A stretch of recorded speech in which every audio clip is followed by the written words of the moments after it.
Donc, bienvenue à la séance ordinaire du 3 février 2025. Procès verbal de la séance ordinaire du Conseil de la municipalité de Broughton tenue au lieu de la séance le 3 février 2025 à 19h30. Sont présents à cette séance Jean-Paul Grondin, Darrell Paré, Julie Leblanc, André Roy, Rénal Roy. Formant le quorum sous la présidence de M. le maire Jean-Benoît Letourneau, M. Raphaël Rioux, directeur général et greffier trésorier par intérim, agit à titre de secrétaire de l'Assemblée. Numéro 1, ouverture de la séance. Après vérification du quorum, je déclare la séance ouverte. Point numéro 1, ouverture de la séance. Point numéro 2, lecture et adoption de l'ordre du jour. Point numéro 3, adoption du procès verbal de la séance antérieure. Point numéro 4, correspondance. Point numéro 5, rapport des comités. Point numéro 6, direction générale. Point numéro 7, greffe. Point numéro 8, ressources humaines. Point numéro 9, finances. Point numéro 10, sécurité publique, incendie. Point numéro 11, travaux publics. Point numéro 12, hygiène du milieu. Point numéro 13, santé et bien-être.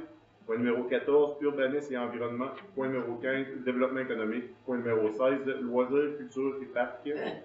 Point numéro 17, divers. 18, période de questions. 19, prochaine séance. Point numéro 20, clôture et levée de la séance. Il est proposé, résolu à l'unanimité des conseillers d'adopter l'ordre du jour. Qui propose? Merci. Point numéro 3, adoption de procès verbal de la séance antérieure. 3.1, séance ordinaire du 1er janvier 2025. La lecture du procès verbal de la séance ordinaire du 13 janvier 2025 est dispensée. Les élus ayant reçu un exemplaire de celui-ci et ayant pris connaissance avant la date de séance, il est proposé résolu à l'unanimité des conseillers d'adopter le procès verbal de la séance ordinaire du 13 janvier 2025. Je propose? Merci. Point numéro 4, correspondance. Aucune nouvelle correspondance n'est apportée à l'attention du Conseil. Point numéro 5, rapport des comités. Jean-Paul Grondin nous parle de. Alors, moi, j'ai eu plusieurs réunions. La première réunion, c'était pour nous faire l'annonce pour le schéma d'aménagement qu'il faut qu'il se refaire au complet d'ici 3 ans. Ça fait que c'était juste une présentation pour nous aviser de ça. Parce qu'il va y avoir toutes les choses qui vont changer. On m'a donné, si on s'est rendu à faire le projet de schéma d'aménagement, si on a besoin de quelqu'un, on va être de l'aide qui va nous aider pour préparer.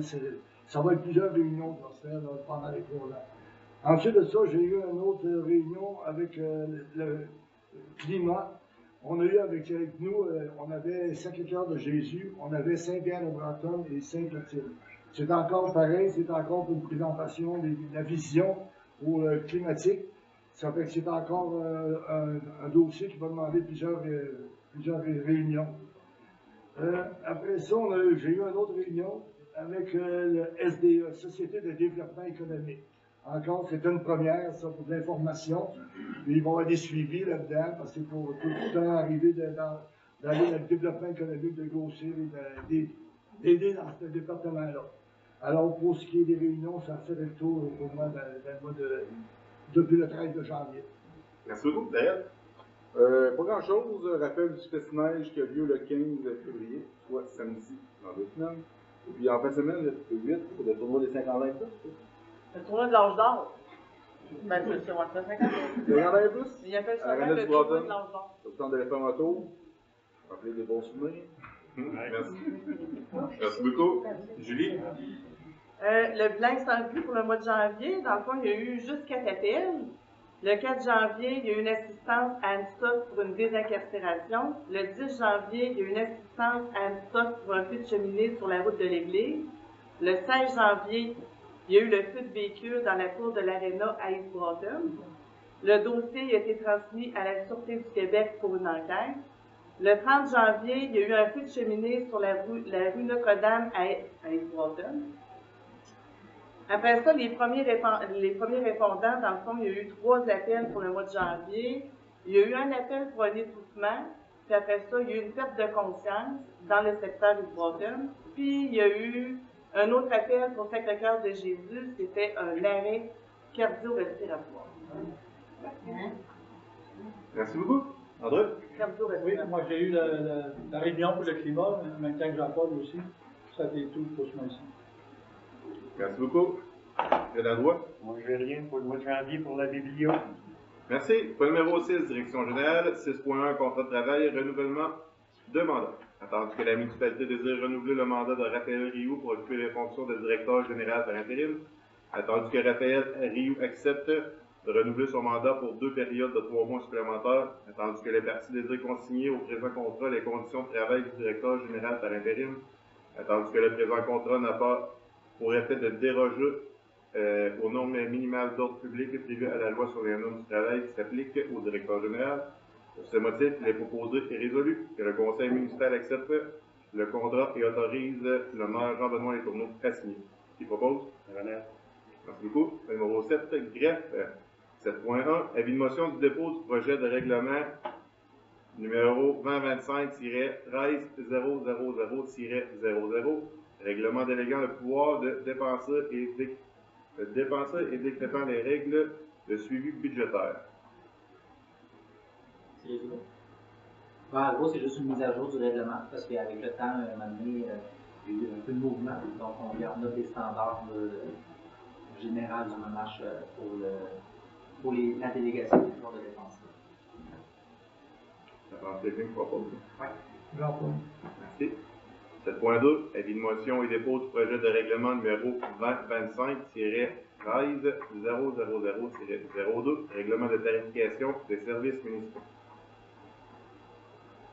Je vais faire un petit résumé. En gros, c'est au lieu d'avoir le règlement de taxation et de tarification dans le même, là, on va avoir un scindé pour simplifier la gestion de tout ça, parce que c'est quand même assez volumineux pour la tarification.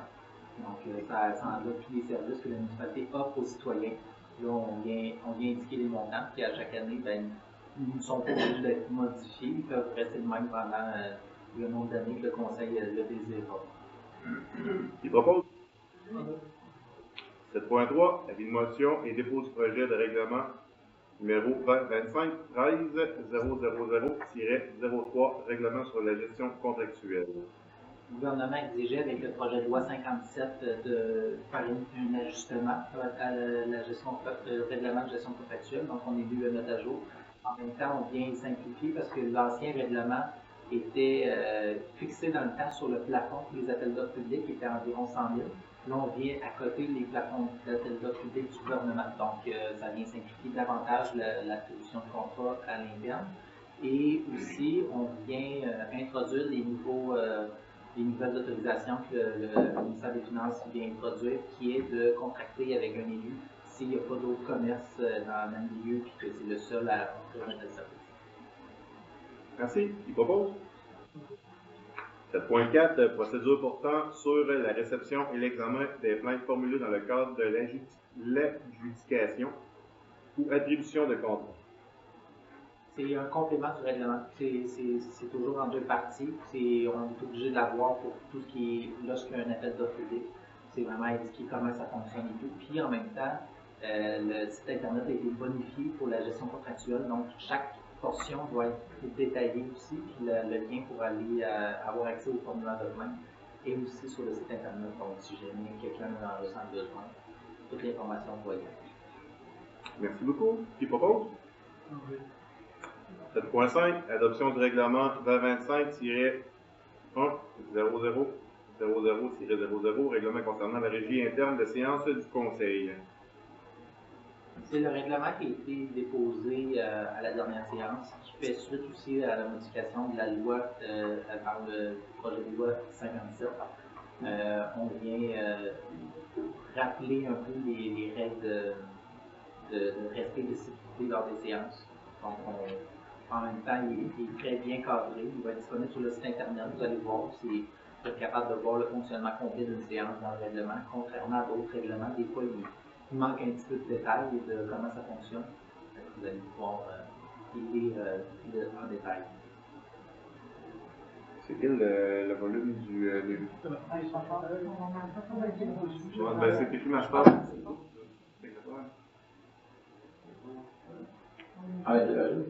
Oui. Faut que vous le dites quand vous entendez mon lien. Qui propose? Merci. 7.6, c'est adoption de la politique numéro 2025-16-001-01.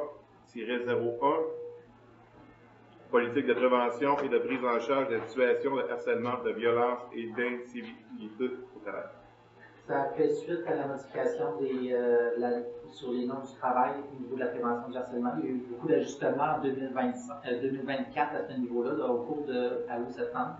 Donc, on vient introduire au niveau de l'harcèlement psychologique et au niveau de l'insécurité pour tout ce qui est l'encadrement de ça. Donc, ça fait suivant toutes les modifications. Tout ça devait être adopté comme en décembre, donc on prend le contexte. Donc, juste un petit peu à l'écoute. Merci beaucoup. Qui propose? 7.7, adoption de la politique numéro 2025-12001-01, politique linguistique. Fait suite à une modification légale, encore une fois, avec la création du ministère de la langue française. Tout le gouvernement s'est doté d'une politique de l'État sur la langue. Donc, toutes les institutions de l'État doivent en adopter également une, dont les municipalités. Et ça vient produire vraiment le fonctionnement, tout ce qui est en lien avec la langue française dans nos communiqués, dans nos discussions. C'est vraiment rappeler un peu le français dans son ensemble. Jean-Paul. Merci. 7.8, directive relative à l'utilisation d'une autre langue que la langue officielle par l'appareil administratif de la municipalité. Cette directive, en fait, il y a quelques municipalités qui vont l'adopter pour dire qu'ils vont utiliser également l'anglais, surtout dans le sud de la province et dans le sud-ouest. Mais dans notre cas, on n'a aucunement besoin de l'anglais dans les communications, donc c'est juste indiqué qu'on n'utilisera pas une autre langue. Merci. Qui propose? André. 7.9, directive relative à la procédure de traitement des plaintes en lien avec le manquement à la charte de la langue française. C'est fait écho à l'application de la politique sur linguistique. Donc, on devait adopter ce complément pour comment on fonctionne pour traiter les plaintes. Merci beaucoup. Qui propose? Point numéro 8, ressources humaines, 8.1, contrat de travail de Nelson Lemieux. C'est 9.1. 7.10. Je veux juste finir de... Ah non, il était revenu. 8.1.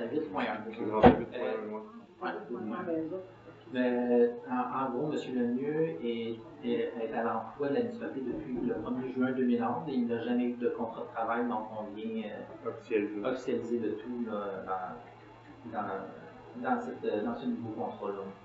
Pour ces motifs, il est proposé et résolu que le conseil municipal autorise M. Raphaël Rioux, directeur général par intérim, à signer le dit contrat. Qui propose? Merci beaucoup. 8.2, contrat de travail de Jean Gagnon. Même chose, M. Gagnon est à l'emploi de la municipalité depuis 2011. Il n'a jamais eu de contrat de travail, donc on vient corriger la situation en officialisant le contrat. Pour ce motif, il est proposé et résolu que le conseil de la municipalité autorise à M. Raphaël Rioux, directeur général par intérim, à signer le dit contrat. Qui propose? M. Julie. 8.3, préposé à l'entretien, embauche. La municipalité a procédé à un appel pour remplacer Mélanie Groslo, qui était la préposée à l'entretien. Donc, suite à cet appel, on a eu 4 candidatures. Une a été retenue, Mme Virginie Brassard. Donc, elle commencera demain matin à tenir nos discours. Ça inclut aussi l'entretien au niveau des plateformes de l'été. Pour ce motif, il est proposé et résolu que la municipalité procède à l'embauche de Mme Virginie Brassard, l'officielle, Jean-Paul. je ne sais pas si son nom comme Paul, pour le poste de préposé à l'entretien en date du 3 février 2025. Merci Jean-Paul. 8.4, accompagnement en ressources humaines, contre externe. Oui, à chaque année, la municipalité elle se fait accompagner par M. Marc-André Paré, consultant Inc. Donc, c'est pour renouveler cet accompagnement-là. Et aussi, on vient officialiser le fait que la firme de Marc-André Paré sera la firme qui sera en charge de traiter tout ce qui est les plaintes en harcèlement ou les signalements en harcèlement pour garder pas une indépendance, mais que ce soit neutre dans le traitement des plaintes, parce que des fois, on travaille avec les employés, c'est très difficile, ça prend certaines qualifications au niveau pour traiter ce genre de choses, surtout au niveau de la loi sur les normes. Merci, prof. Merci beaucoup. Ce motif, il est proposé et résolu que la municipalité accepte de prendre une banque de 50 heures pour 5 000 que la municipalité mandate Marc-André Paré, consultant Inc. pour la prise en charge des plaintes et des signalements en vertu de la politique de prévention et de prise en charge des situations de harcèlement, de violence et d'incivilité au travail. Tu proposes? J'avais juste une question. 50 heures, mais s'ils ne sont pas faits, ils ne sont pas payés, hein, c'est ça? Non, tu es obligé de les payer. Normalement, il y a comme un crédit qui se fait. L'année passée, en 2024, on a utilisé plus d'heures que nécessaire, fait que c'est sûr qu'il va comme ça. Mais si on ne les paye pas, ils ne sont pas payés. Ben, cette année, je dirais qu'il va y avoir matière à utilisation pour réaliser certaines choses au niveau ressources humaines. Point numéro 9, finances. Je vais proposer. Point numéro 9, finances. 9.1, compte à payer pour le mois de janvier 2025. Attendu que des listes de comptes et de dépenses datées du mois de janvier 2025 ont été préparées, attendu que ces listes ont été transmises aux élus avant la dite assemblée, attendu que des explications ont été données sur les divers comptes à payer, il est proposé et résolu à l'unanimité d'approuver un montant de 310 355,71 pour pourvoir au compte à payer du mois de janvier 2025 sous forme de paiement manuel, de paiement en ligne, de paiement direct ou sous toute autre forme que ce soit, et qu'un montant de 82 049,61 soit affecté au prélèvement des salaires de janvier 2025. Je propose? André. Merci. 9.2. Gestion contractuelle, rapport annuel 2024. Le rapport annuel 2024 concernant l'application du règlement relativement à la gestion contractuelle de la municipalité de Bretonne est déposé conformément à l'article 938.1.2 du Code municipal du Québec. Il va être disponible sur le site internet dans la section municipalité gestion contractuelle. Discussion de propos. Non. 9.3. Vente pour non-paiement de taxes 2025.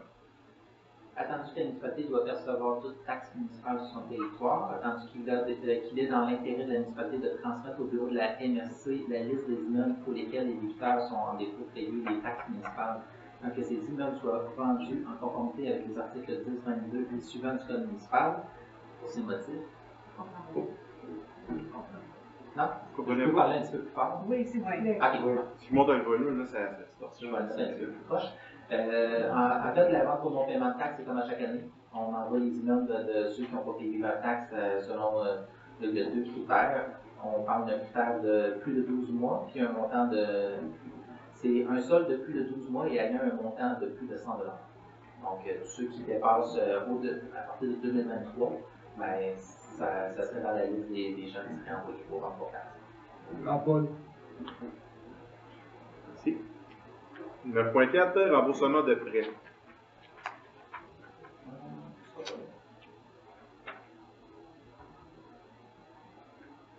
Tandis que la municipalité a adopté le règlement numéro 2024-260 visant à concilier les dettes, attendu que le montant emprunté a permis de rembourser les prêts temporaires, attendu qu'un résiduel de cet emprunt permettra de réduire certains prêts, attendu que la municipalité doit procéder au renouvellement d'un prêt de 2 848 000. Pour ces motifs, il est proposé et résolu que la municipalité renouvelle l'emprunt pour un montant de 2 millions, que le résiduel de 848 000 soit financé par la liquidité de la municipalité. Que le sol résiduel se définisse comme suit. Je peux résumer. En gros, il y a deux règlements d'emprunt qui vont être disparus. C'est le numéro 2017-203 et le 2016-183. Vous pourrez voir le détail sur le règlement de taxation si vous voulez savoir c'est lesquels. En gros, c'est un montant de 371 800 et un autre qui était de 89 100. Puis, il y a une autre somme qui est versée sur le règlement 2016-192. On le réduit de 387 100, donc il resterait juste 111 200. Donc, on s'entend qu'on diminue pas mal la marge. Ça permet d'avoir de retrouver un certain équilibre au niveau de la dette. Il propose? Oui. Merci. 9.5, résolution de concordance et de courte échéance relativement à un emprunt par une obligation au montant de 2 millions qui sera réalisé le 6 mars 2025. Donc, conformément au règlement d'emprunt suivant et pour les montants indiqués en regard de chacun d'eux, la municipalité d'East-Burton souhaite émettre une série d'obligations, soit une obligation par échéance, pour un montant total de 2 millions qui sera réalisé le 6 mars 2025, réparti comme suit. 2017 203 995 300 2016 192 111 200 et 2016 183 893 500. Attendu qu'il y a lieu de modifier les règlements d'emprunt en conséquence, attendu que conformément au premier alinéa de l'article 2 de la loi sur les dettes et emprunts municipaux, pour les fins de cette émission d'obligation et pour les règlements. Pour ce motif, il est proposé et appuyé et résolu unanimement que les règlements d'emprunt indiqués au premier alinéa du préambule soient financés par obligation conformément à ce qui suit. Les obligations, soit une obligation par échéance, seront datées du 6 mars 2025 et les intérêts seront payables semi-annuellement le 6 mars et le 6 septembre de chaque année. Les obligations ne seront pas rachetables par anticipation, toutefois elles pourront être rachetées avec le consentement des défendeurs conformément à la loi sur les dettes et les emprunts municipaux. Les obligations seront immatriculées au nom de services de dépôt et de compensation et seront déposées auprès de CDS. CDS agira au nom de ses adhérents comme agent d'inscription en compte, agent détenteur d'obligations, agent payeur et responsable des transactions à effectuer à l'égard des adhérents. CDS procédera au transfert de fonds conformément aux exigences légales d'obligation. À cet effet, le Conseil autorise le greffier trésorier ou le trésorier à signer le document requis par le système bancaire canadien intitulé « Autorisation pour le plan de débit préautorisé destiné aux entreprises ». CDS effectuera le paiement de capital et intérêts aux adhérents par des transferts électroniques de fonds et à cette fin, CDS prélèvera directement les sommes requises dans le compte suivant. Voilà. Que les obligations soient signées par le maire et greffier trésorier, la municipalité de Bretonne, tel que permis par la loi à mandater CDS afin d'agir en tant qu'agent financier authentificateur et les obligations entreront en vigueur uniquement lorsqu'elles auront été authentifiées. C'est ça. Le numéro 10, sécurité publique incendie, 10.1, couverture cellulaire. Donc, c'est un appui pour améliorer la couverture cellulaire dans la région. Donc, on a toutes les régions du Québec qui y vont parce que ça avance pas assez vite. Donc, on se rappelle que le gouvernement provincial et le fédéral s'étaient engagés à améliorer la couverture d'ici, je pense, 2027. Donc, c'est un rappel qui l'améliore. Donc, nous autres, il y avait la tour rocheuse qui est censée se faire dessus. Est-ce que tu besoin d'un proposeur? Non, Oui. Propose? 10.2, facturation municipalité desservie par les services de la Sûreté du Québec. Un peu la même chose. C'est en fait les tarifs ont explosé cette année à certaines régions du Québec. Nous autres, ça a été une hausse d'environ 5 %. D'autres régions, ça a été davantage farimineux. Puis c'est un appel à ce que le gouvernement revoie un peu sa répartition, parce que, mettons, on va prendre notre exemple dans la région, on n'a pas nécessairement immensément de services de la SQ, mais d'autres régions en ont davantage. On se retrouve avec une facture assez salée pour la qualité du service qu'on a. Qui propose? André. Merci. 10.3, bilan incendie. Puis elle avait fait la lecture. Fait que là, c'est juste quelqu'un qui dépose.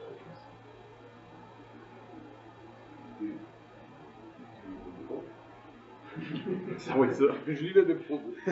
D'accord, Julie? Numéro 11, travaux publics, 11.1, gestion routier gagnée incorporée, acquisition d'une tondeuse.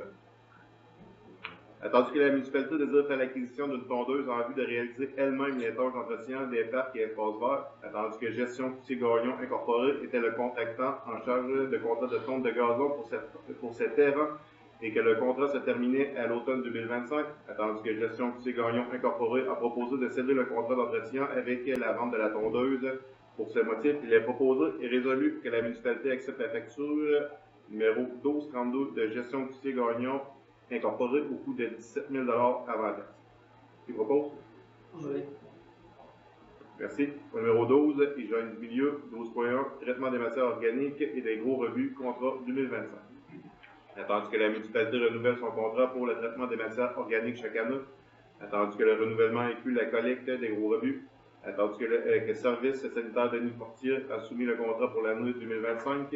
Pour ces motifs, il est proposé et résolu que la municipalité accepte le contrat de traitement des matières organiques, soit 79,86 $ par tonne métrique, et des gros rebuts, 148 $ par tonne métrique pour l'année 2025. Tu proposes? Merci. 12.2. Adjudication de contrat, demande d'autorisation ministérielle pour des nouveaux puits et analyse de vulnérabilité. En gros, ce contrat-là vise à répondre à l'obligation du ministère de l'Environnement d'avoir un rapport de vulnérabilité de toutes les sources d'eau de la municipalité. C'est plusieurs années qui devait être fait et n'a pas pu être fait avant. Puis en même temps, il y a 2 nouveaux puits qui se sont ajoutés à la municipalité en 2024. Donc, on fait la demande d'autorisation au ministère de l'Environnement pour pouvoir les utiliser. Donc, ça va être dans un même vote. Donc, l'analyse de vulnérabilité, c'est la première phase avant de faire un plan de protection des sources au niveau des sources d'eau d'approvisionnement, qui va être une phase 2 suite à ce rapport-là. Pour ce motif, il est proposé et résolu à l'unanimité que la municipalité accepte la soumission de la firme La Forêt Nova Aqua Incorporée portant le numéro 5718 au coût de 40 000 et 300 $ avant taxe. Il propose? Au numéro 13, Santé Bien-être, 13.1, adoption du budget de l'Office municipal d'habitation OMH. Attendu que l'Office municipal d'habitation a procédé au dépôt de son budget annuel, pour ce motif, il est proposé et résolu que le conseil municipal adopte le budget pour l'année 2025 de l'Office municipal d'habitation, le tout tel que présenté. Qui propose? Au numéro 14, urbanisme et environnement. 14.1, crédit d'impôt à l'investissement pour le captage, l'utilisation et le stockage du carbone. Ça, c'est une initiative un peu pas mal à travers toute la province de Québec. Et la MRC soutenait davantage à aller dans ce sens-là, surtout avec une bonne initiative.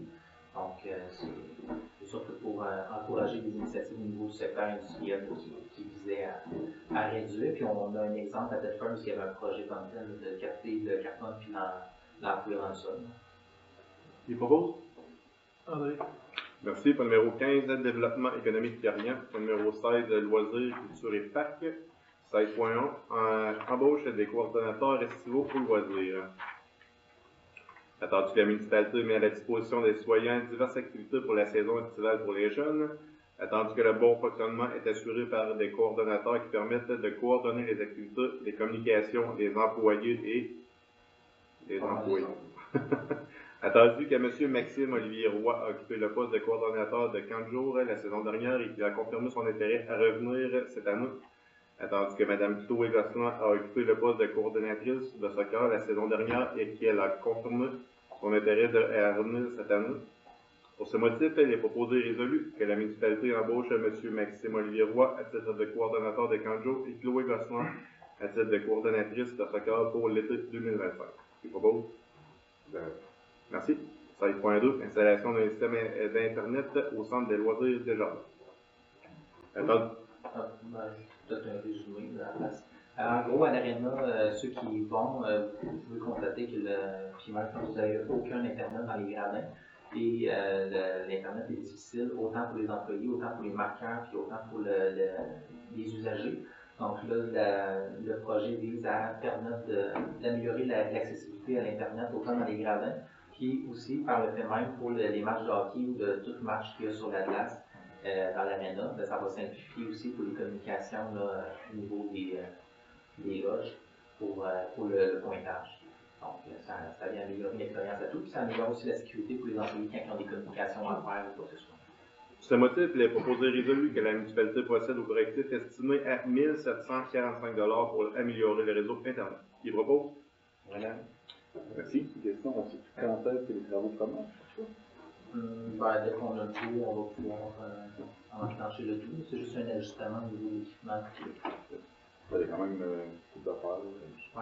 Bon, on avait mis plus, puis ce qui est quand même Le 1745, c'est pour faire l'ajustement, mais il n'y a aucun coût qui augmente au niveau des mensualités.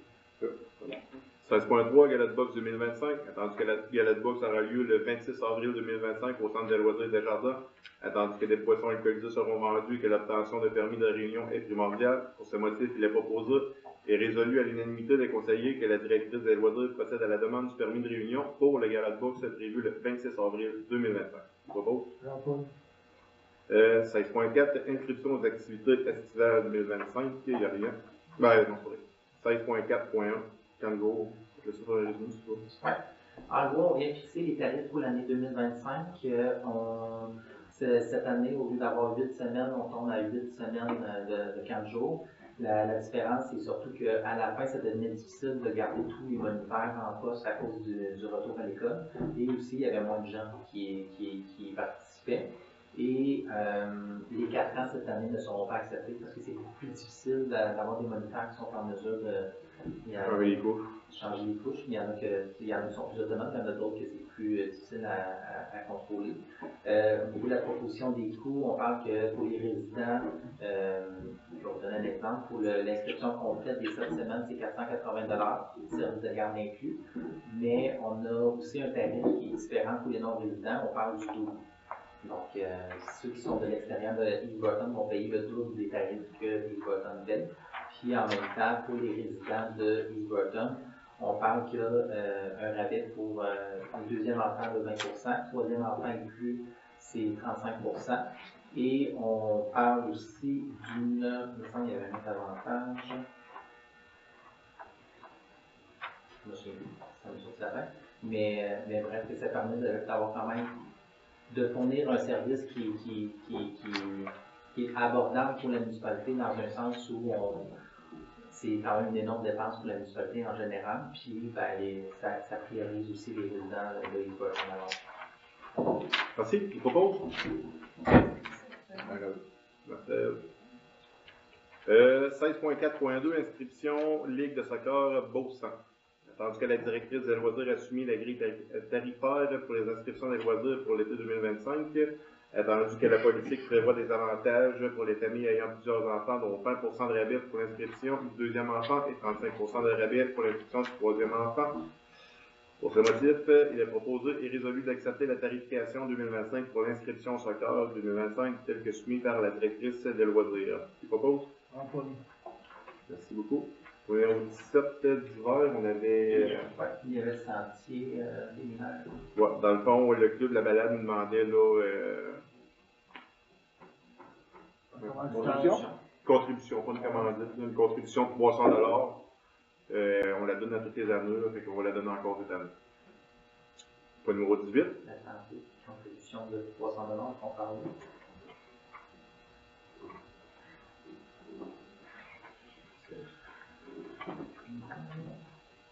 Qui proposait?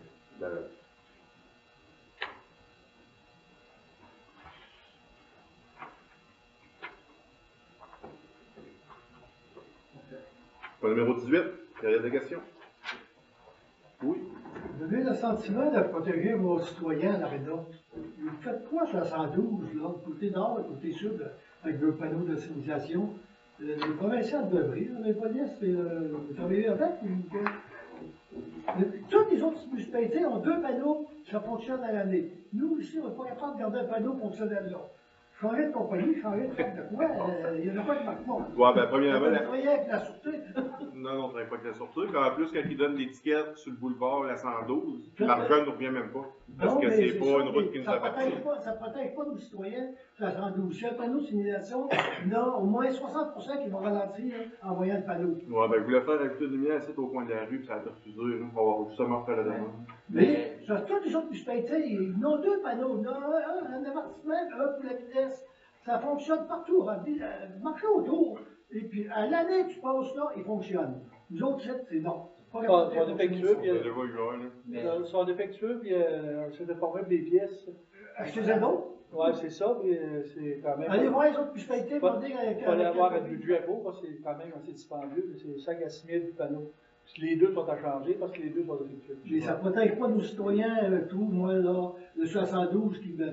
On roule tout trop vite, là. Ouais, mais le monde, en tout cas, il arrête souvent avec chez nous pareil, même si on a des panneaux. Ah, mais c'est pas, ça doit pas faire tard. Mais Non, ça les dit pas. distributeurs sont capables de se le payer. Nous autres, on ne peut pas de payer ça. Ouais. On va payer de l'Internet, par exemple, dans l'aréna pour protéger les gens. T'as misère un peu avec ça, là.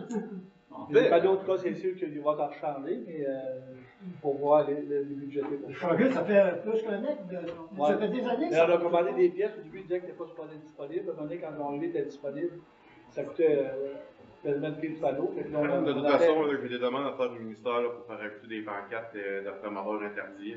On va refaire la demande pour remettre une lumière de signalisation au coin de la rue ici. C'était dans nos plans. Puis, c'est ça. Pour les panneaux numériques, là, pour afficher la vitesse, on va regarder d'en remettre d'autres. là.